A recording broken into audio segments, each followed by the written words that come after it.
Hello guys, welcome back to the channel. Today we are reacting to The GOAT. my favorite driver of all time, the Cristiano Ronaldo of F1. I mean, yeah, I'll take it. I'll take it. Like the top two drivers of all his- time. Of his Of of all his time. era. Of his Of era. all time. Of his era. Only one alien, Max Verstappen, is above him. Lewis Hamilton, Lando Norris, Oscar Piastri. What the dog doing?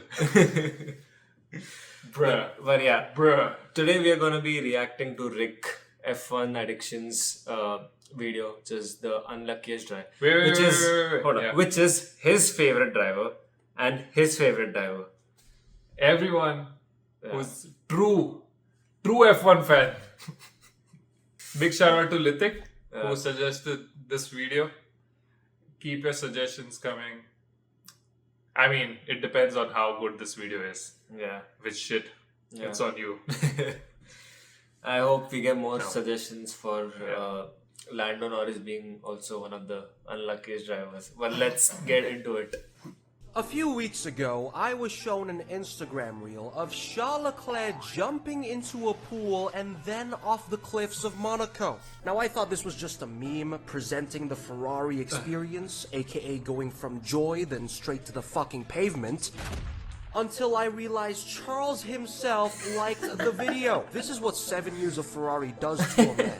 I'm still surprised he's lasted this long. But that might make you think Charles Leclerc is the unluckiest driver in Formula 1. But truth is, he's not even close. There's Nico Hülkenberg, Roman Grosjean, Felipe Massa, Niki Lauda, any other Ferrari driver, but especially Robert Kubica, a Polish driver who could have been champion but never was because he drove shitboxes, then severely broke his arm in 2003 in a road accident, and 8 years later shattered the exact same arm while rallying. However, this makes Kubica the unluckiest racer of all time. No matter which category he drove in, shitty luck came with. So when it comes to Formula 1, that spot goes to Fernando Alonso. Some of you might disagree, I completely understand, but this man has gone through 23 years of F1, more than 15 years of pure dread, numerous missed opportunities, high-speed crashes, engine failures, horrible career decisions, and enough tractors driven in his career to start a fucking farm. Fernando's luck has been so horrible that he either needs a rocket ship of a car or a miracle. And I hope this video gives him exactly that. And no, I won't call this delusion because I have a new saying. It's only delusional until it works. That's right, ladies and gentlemen. Fernando's F1 career started in 2001 driving for Minardi. During this time, Oscar Pastry was still in dough form. But Alonso didn't shine until he joined Renault in 2003. And just 2 years later, he pulled off stunning overtakes on Michael Schumacher and Suzuka. In 130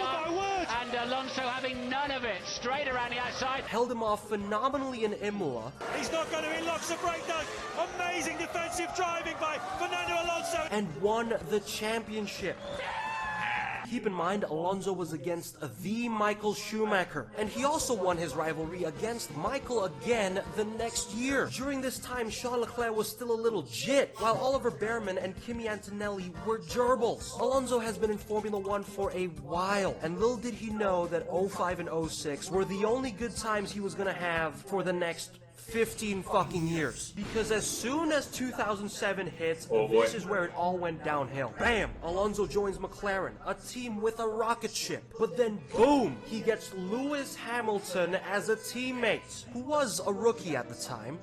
But that's still Lewis Hamilton. So they went at it. They battled on track. There were even times Lewis didn't let Alonso through in qualifying, and Fernando got so pissed he delayed his pit stop, preventing Lewis from starting a new lap. Yep, they want him out of there. Now Alonso's not getting on with it. Only a minute and 40 to go. Is he blocking Hamilton here? Is that a bit of a tactic within the team? Where is this McLaren when you need it? To give Hamilton a bit of a headache. But at the end of the day, none of that shit mattered because McLaren got disqualified from the Constructors' Battle for having top secret technical documents from Ferrari, aka Spygate. But honestly, Okay. Of all the teams, to be fair, to be fair, Ferrari were Ferrari were decent in the 2007 season. They won. It's because of a few issues of McLaren. But why? Like Renault had won the last two World Drivers' Championship. Why Ferrari? I just don't get it. As McLaren, like why would you steal information from Ferrari? Because you saw like they had the best car that year then. But that year, I think Renault, I don't think so, had the best car per se. Ferrari still had the best car. Okay. I think so. That's what I'm guessing. Because Schumacher was still dominant, I think. But Alonso, somehow. I'm just trying to say that it was all the driver and not the. I know for a fact that Renault finished above Ferrari. Like as a driver? No, as in constructors. But it might be because Ferrari. I'm not quite sure. But anyways, let's get into it. Though, thank God Let that us he know. decided to share info with Ferrari in 2007, because if Spygate happened in 2025, McLaren would end up slower. Also, Lewis and Alonso ended 2007 tied in second place, losing to Kimi Raikkonen, who won with just a single point. So after a way too stressful year at McLaren, Fernando returned to Renault in 2008 in the hopes of finally finding some peace that he desperately needed.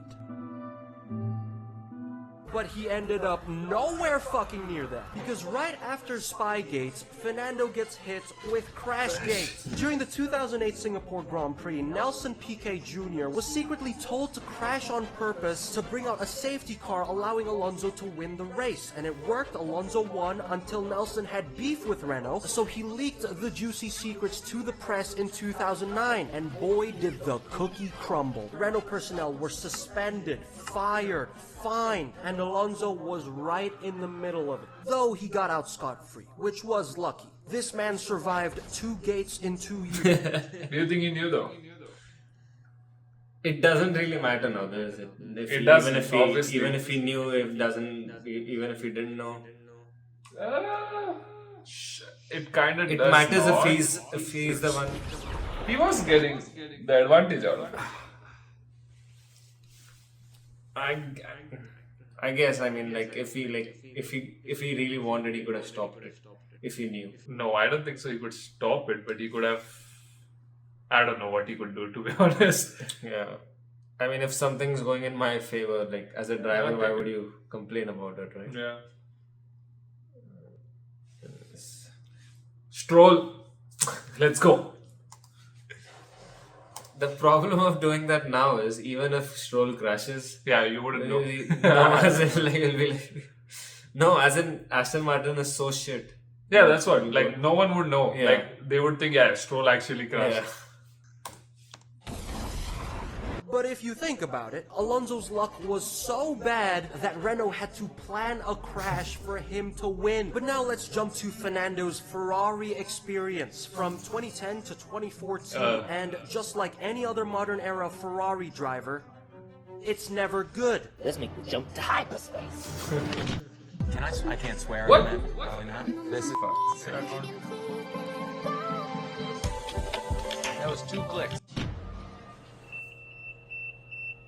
In 2010, Alonso lost to Sebastian Vettel by only 4 points, and the worst part is, in the final race, Alonso couldn't overtake Petrov and finished 7th, believing that P7 cost him the win. But even if he finished P5, tying Vettel not just in points, but also in P2 and P3 finishes, he still would have lost because Vettel finished 4th more times than him. Then in 2011, Ferrari had less pace, Alonso tried making up for it, but Vettel won anyway. And in 2012, he misses the championship again, this time by just 3 points. And it was so painful that Fernando stared at teammate Felipe Massa, who was in tears that Ferrari failed again. Then 2013, Alonso was 2nd, but the Red Bull was too dominant. But finally 2014, the year Ferrari did something so unique. Now oversteer and understeer are 2 big no-nos when you're building an F1 car, with most cars having mainly just one of these traits. And Ferrari built a technology marvel. They made a car that did those 2 things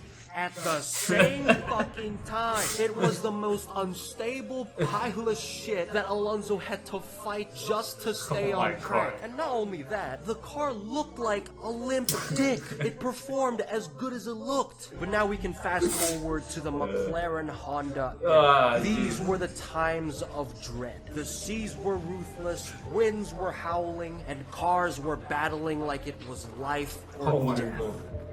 While Alonso in his flaming hot Cheeto was behind everyone else collecting dust. Devastated by the penis Ferrari, Fernando came to McLaren in 2015 to find better, and he somehow found worse. Immediately in 2015 testing, Fernando had a huge crash that produced rumors it stopped him from aging. Now, you might think being frozen in time is a good thing, but if you're Fernando Alonso, that just means the pain will never end. By the way, the cause of that crash was a literal gust of wind. Even Mother Nature doesn't want this man to have nice things. But as Alonso raced for McLaren, the car and engine had zero pace, which gave us so many radio crash outs. The engine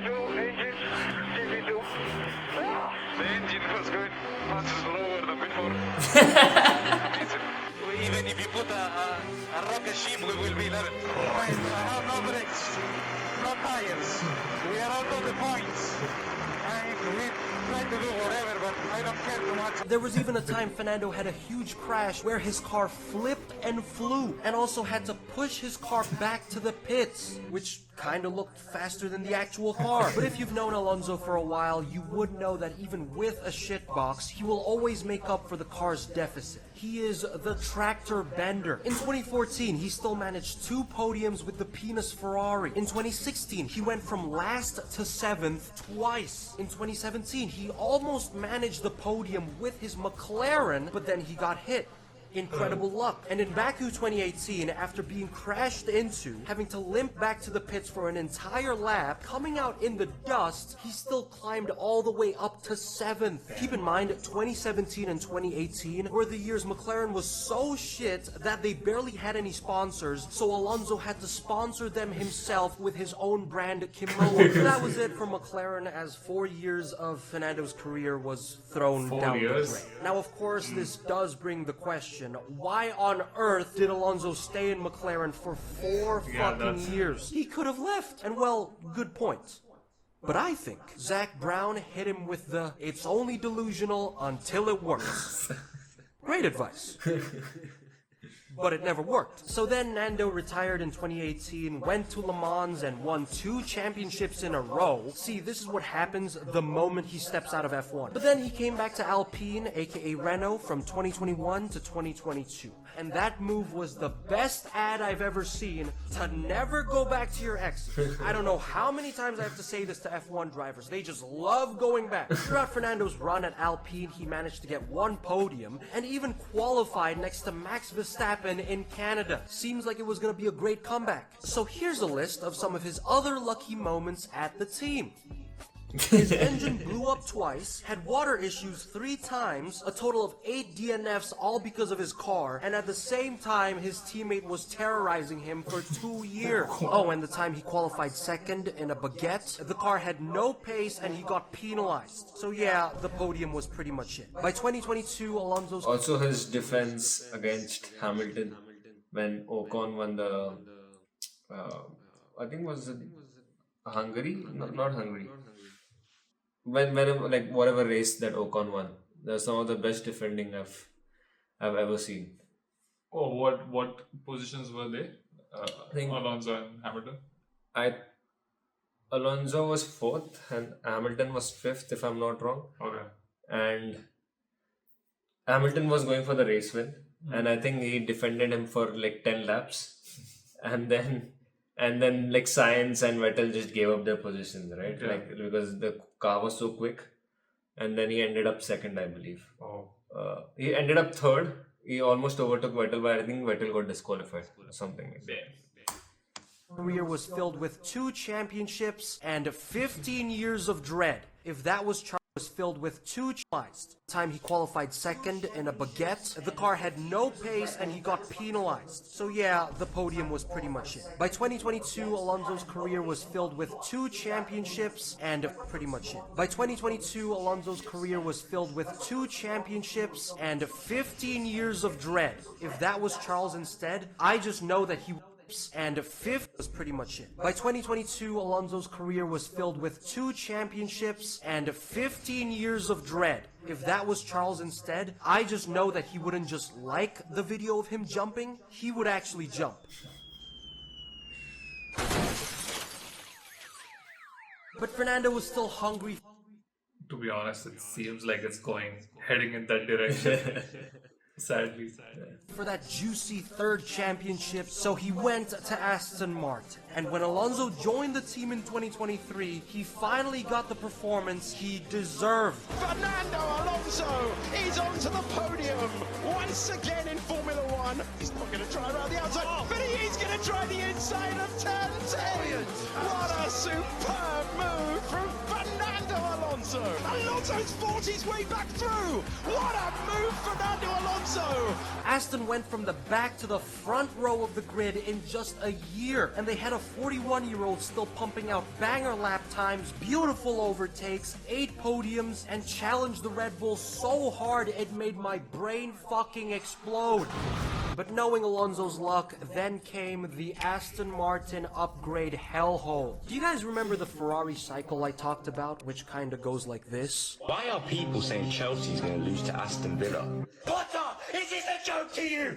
You can call me crazy all you want. Somebody take me to the mental institution! Well, Alonso has something similar, but the "it's so over" parts are stretched out to 15 years, while the "we are so backs" only last from 6 months to a year if we're lucky. Because halfway into 2023, Aston Martin turned to 007. 0 pace, 0 aerodynamics, and 7 upgrade failures. And this shit lasted for way too long. That Alonso dropped from 2nd to 4th in the championship, and in 2024 the car was already mid, and the upgrades just kept making it slower, so he finished 9th.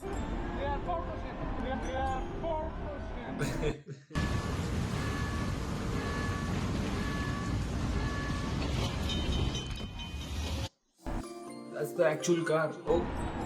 It's like the real car. It's like the real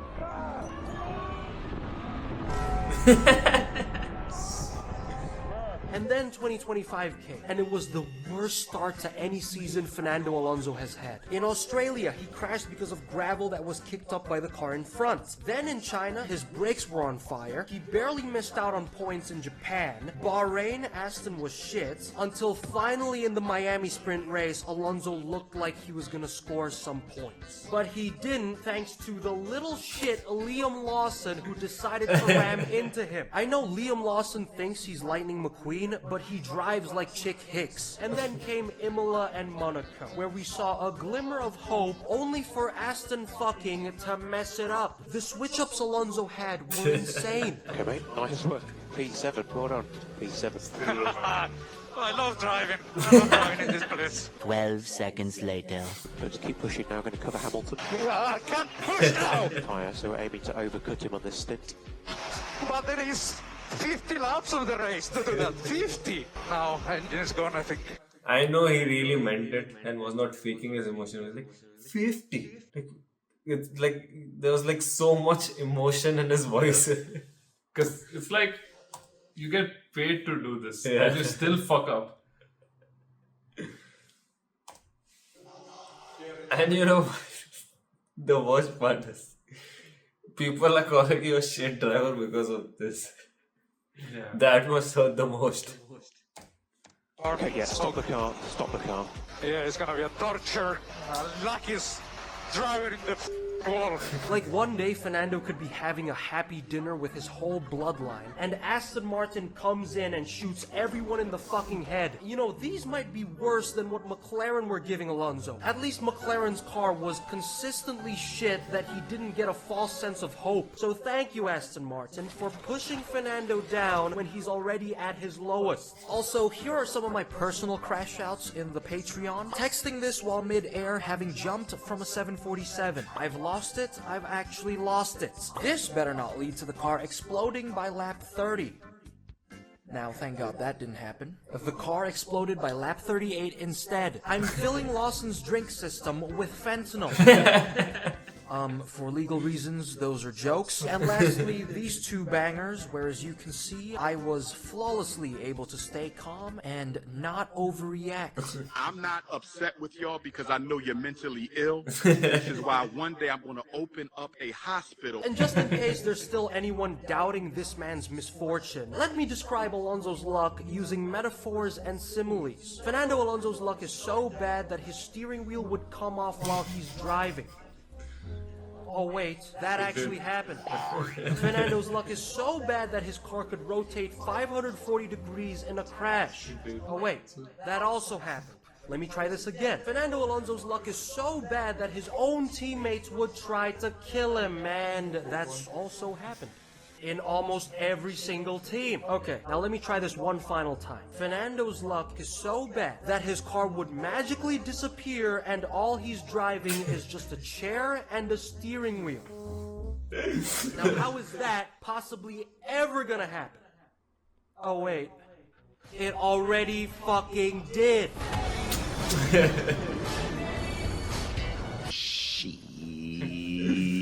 Like, I'm not even kidding. Things have gotten so bad that when Fernando finally got his first points in Spain, thanks to Max Verstappen molesting George, I was jumping up and down, screaming like the Cold War ended, cheeseburgers were buy one, get one free, and Subway had $6 footlongs.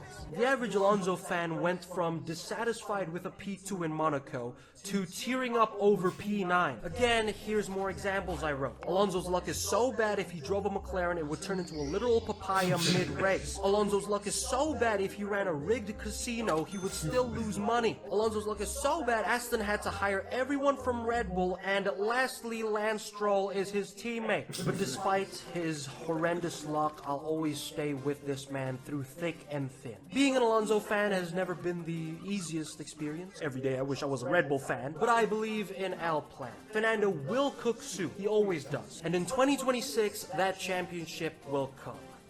If not, then late 2026. If that doesn't work either, then 2027. He's gonna be around.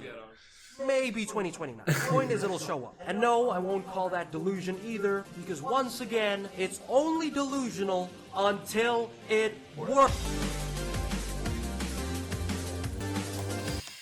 Safe to say, that is a delusion.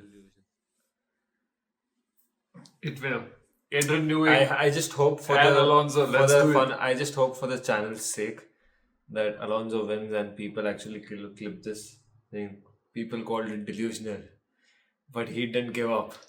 He went on. Norris and fan won. always doubted. Norris fans are some of the best delusional people you'll ever meet, right? So I don't think we so. We still believe. So That's true. we believed last year. We're believing this year. And this year it doesn't really matter because we have Piastri. No, I've found another group of fans. I feel Hamilton, another world title fans. I mean, that still could happen, right? I mean, yeah, Leclerc would take it of the cars, right? I guess. Just a quick thing. Even though I've not watched so much F1, I love him just because he was the first driver I ever watched. And yeah, that just says about his longevity and how dominant he was back then. Yeah. You were also a pastry when he I was started a racing. We both were. Yeah, Rick, as always, a banger. Gives perspective about how in F1, even though if you're a good driver, everything around you also matters so much. Like the team, the strategies throughout the race. Mostly the car. It is mostly the car, but it also depends on like the different, like the other cars as well. And if you're competing against, like if the number 1 and number 2 car are pretty close, then the race strategies and all those the things come into, because you can see like all the years where where Vettel won, Alonso was like just 3 points, 2 Yeah. points away. Yeah. So just one race here and there, and things would have been different. Yeah. That's what we want. We want more battles between different teams. More. Yeah. So it would not be like a 2-driver race Yeah. championship. It would be like more like 4 or. Yeah, I think that's why last year and even like 2021 Yeah. was so great, was because you had 2 different teams, not just like fans from the same team divided. It was Yeah. like 2 united teams and like 2 teams going at it, right? Those seasons are always fun. Yeah. Like this year, it's being. You have to paint this rivalry, even though there is pretty much no rivalry between Norris and Piastri. They are pretty content with where they are and they're trying to push each other. Yeah. But we have to paint a narrative just because we want to make a story out of it. Yeah. Because there is literally no story this year. Yeah. And right now the best story to paint is that everyone in McLaren hates Piastri, even though he is the driver winning them all the races. Yeah. But yeah, again, thanks again for the recommendation, Lithik. Why are you laughing? It rhymes with my name, so that's Yeah. why just weird to say it. That's why I don't know if we'll like. I was telling him before the video. I thought when I first saw the comment, I thought it's him from another account and not actually a real person. So if you are a real person, send us another recommendation. Yeah. Just kidding. Maybe Lakshit can comment next time. Cool. Yeah, that was the video, guys. Let us know your thoughts in the comments below. Who do you think is the unluckiest driver if it's not Alonso? Please don't forget to like, subscribe, and comment. Comment. And yeah, catch you in the next video. Thank you, brothers. Take care, sisters. Bye.